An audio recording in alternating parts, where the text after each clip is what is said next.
Dear student, आप सभी का AP study commerce and English Guru channel में स्वागत है।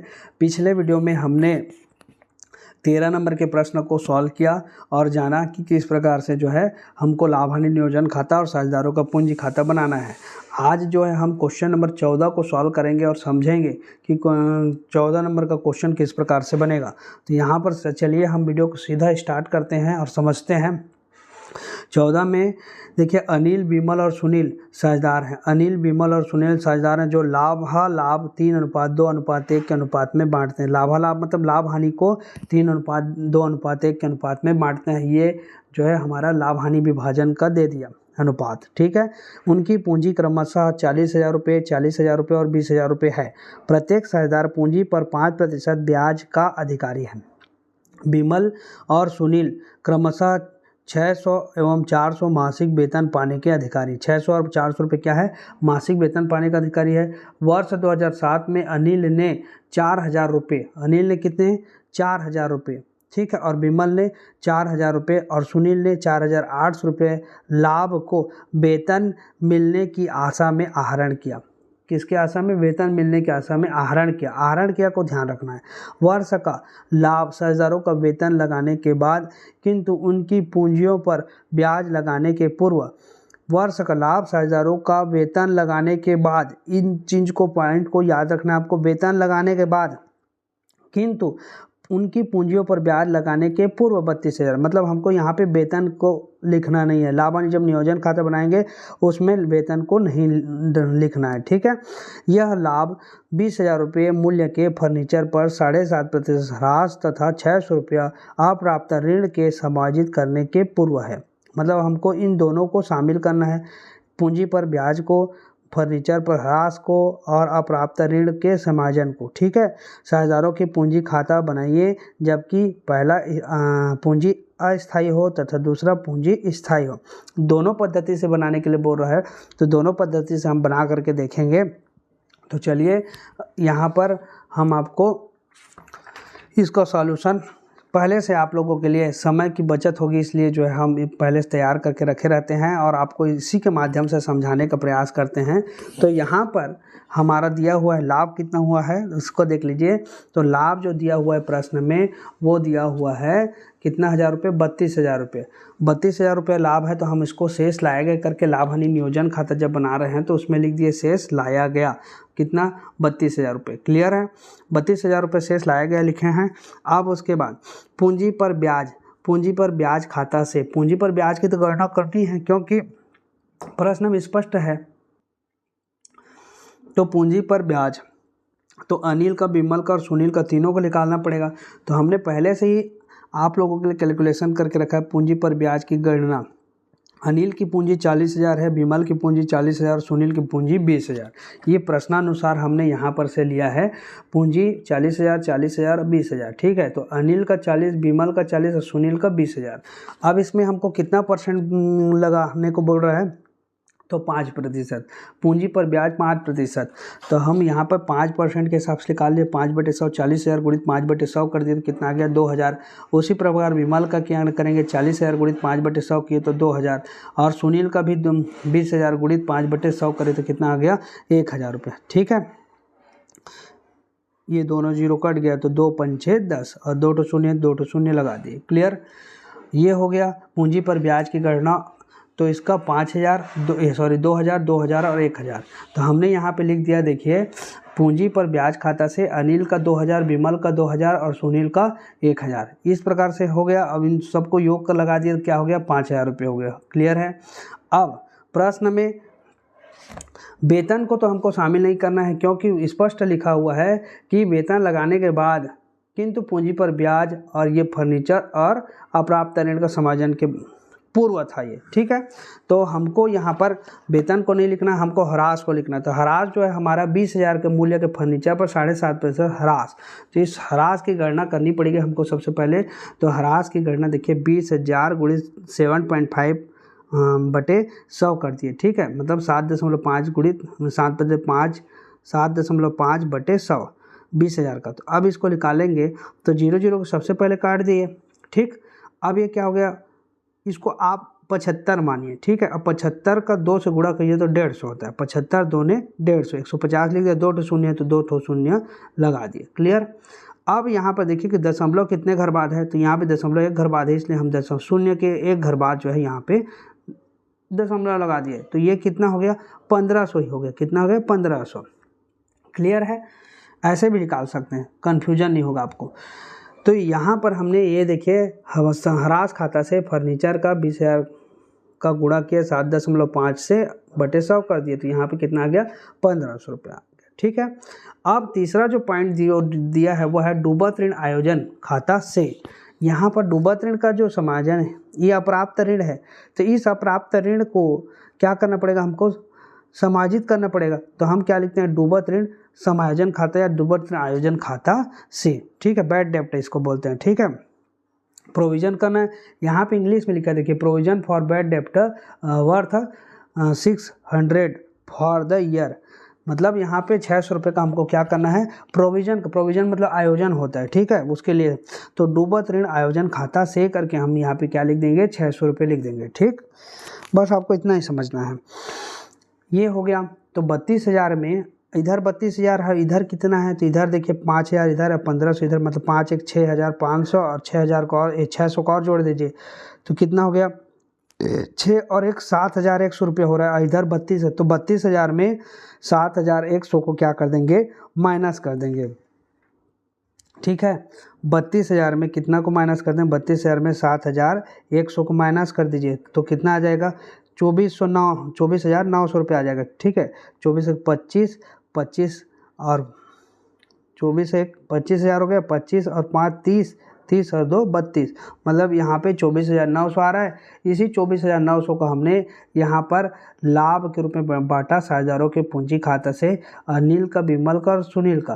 तो इस 24,900 को कैसे बांटेंगे, तो 24,900 को यहाँ पर देखिए हमने कैलकुलेशन करके रखा है। 32,000 क्रेडिट पक्ष का योग था और 71,000 डेबिट पक्ष का योग, तो घटाए तो कितना आ गया, 24,900 रुपये। यहाँ पे पन्ना जो है फट गया है। फिर उसके बाद अनिल का हिस्सा निकालेंगे, तो 24,900 में तो अनिल का हिस्सा ये देखिए 3:2:1 के अनुपात में है।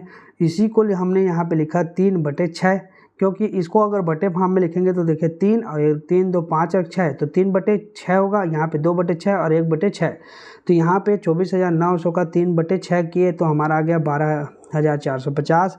विमल का 24,900 गुणित 2/6 तो हमारा आ गया 8,300, और सुनील का जो है 24,900 गुणित 1/6 तो हमारा गया 4,150। इसी को हमने यहाँ पे जो है लाभ हानि नियोजन खाता में यहाँ पे लिखा हुआ है। ठीक, इसी प्रकार आपको अलग अलग गणना करनी है। गणना करेंगे तो आपको क्लियरिटी रहेगी, हर चीज़ में समझ में आएगा। ठीक है, कि कहाँ पर से कैसे कैसे गणना किए हैं। तो ये जो है हमारा लाभ हानि नियोजन खाता क्वेश्चन नंबर 14 का इसी प्रकार से बनेगा। क्लियर है। ये हो गया हमारा लाभ हानि नियोजन खाता और इसका कैलकुलेशन हो गया। अब हमको बोला है प्रश्न में कि पूंजी स्थायी मतलब परिवर्तनशील हो, अस्थायी, क्या अस्थायी हिसाब से, तो मतलब परिवर्तनशील हो तब साझेदारों का पूंजी खाता बनाना है। तो यहाँ पर देखिए शेष लाया गया, ये किसको लाया गया कि पूंजी को शेष लाया गया, कर दिए कितना, 40,000 40,000 20,000। प्रश्न में जो दिया हुआ है उसी के हिसाब से हमको चलना है हर चीज़ों में। ये 40,000 40,000 20,000, तो हमने यहाँ पे लिख दिया शेष लाया गया 40,000 40,000 और 20,000। ठीक है।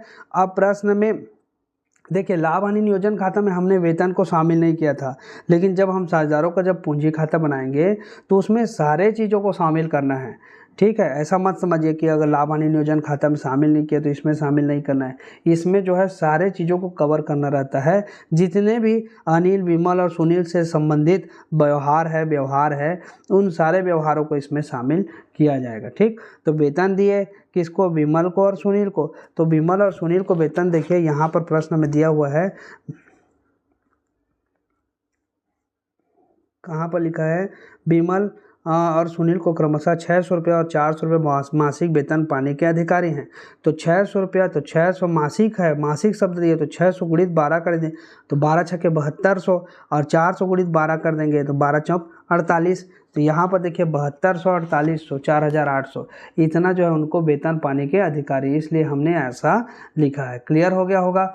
ठीक है, आगे बढ़ें।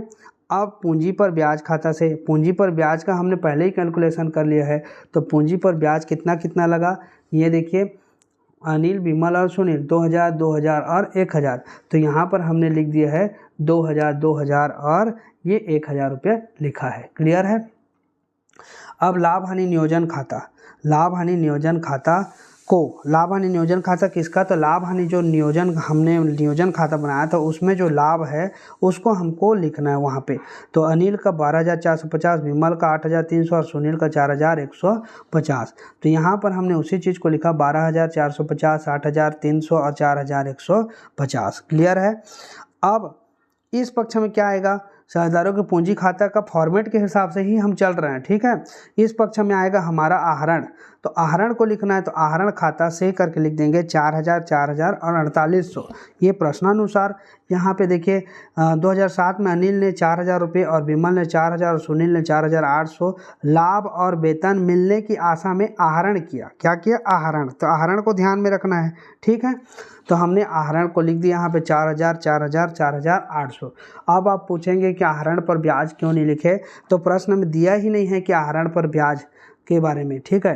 तो आहरण पर ब्याज के बारे में नहीं दिया है, इसलिए हम आहरण पर ब्याज नहीं लगाएंगे। अगर आहरण पर ब्याज के बारे में दिया रहता तो हम उस पर ब्याज भी लगाते, ठीक है, ब्याज का भी लिख, इसलिए इतना ही बनेगा।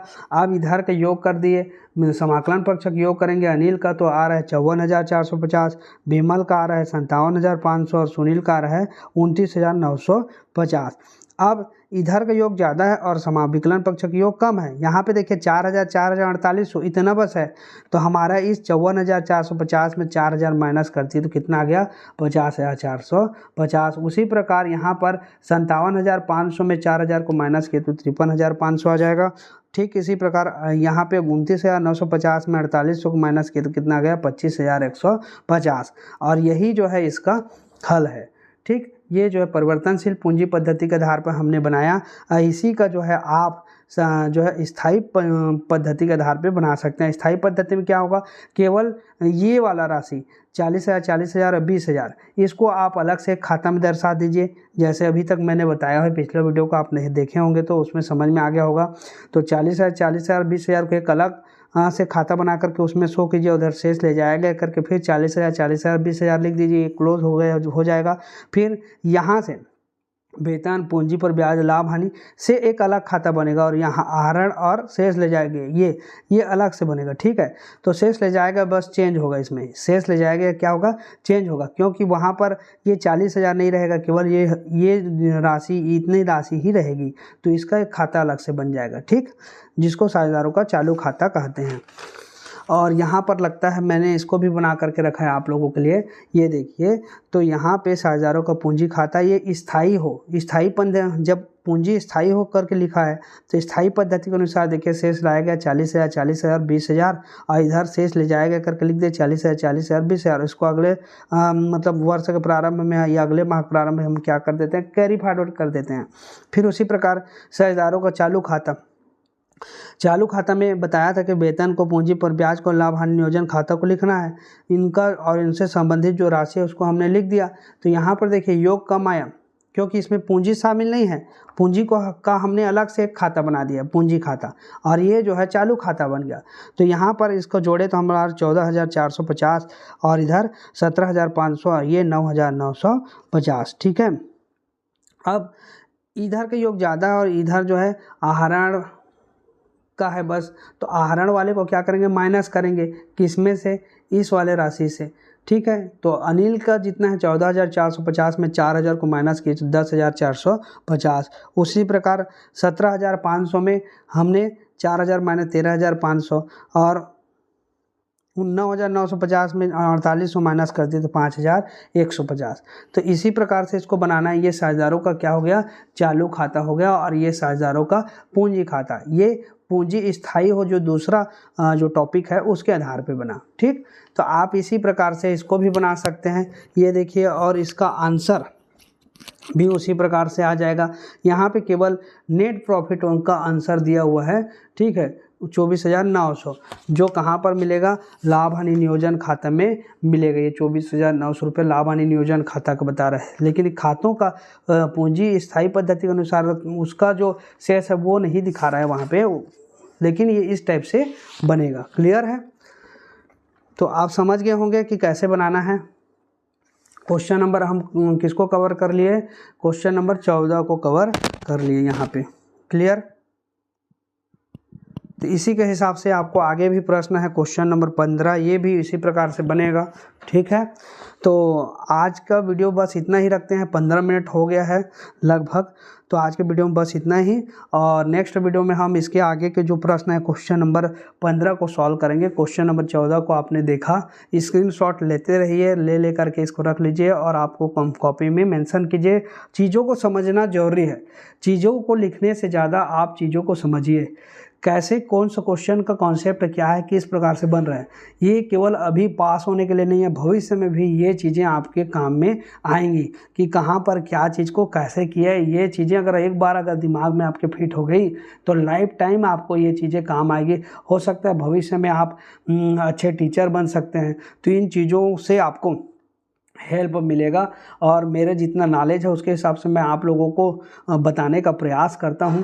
और आप लोग भी कुछ चीज़ें अगर ऐसी है जो छूट जाती हैं या गलत हो जाती हैं तो उसको अवगत अवश्य करवाइए। उसको हो सकता है हम सुधार करके फिर से जो है उसका वीडियो बना करके आप लोगों तक पहुंचाएंगे। और अधिक से अधिक रिक्वेस्ट है कि अधिक से अधिक वीडियो को शेयर अवश्य कीजिए। कक्षा 12वीं के 11वीं के जो स्टूडेंट है, प्लेलिस्ट में आप जा कर के देख लीजिए, पूरा वीडियो डला है कक्षा 11वीं का भी, लेखा शास्त्र का, और 12वीं का भी।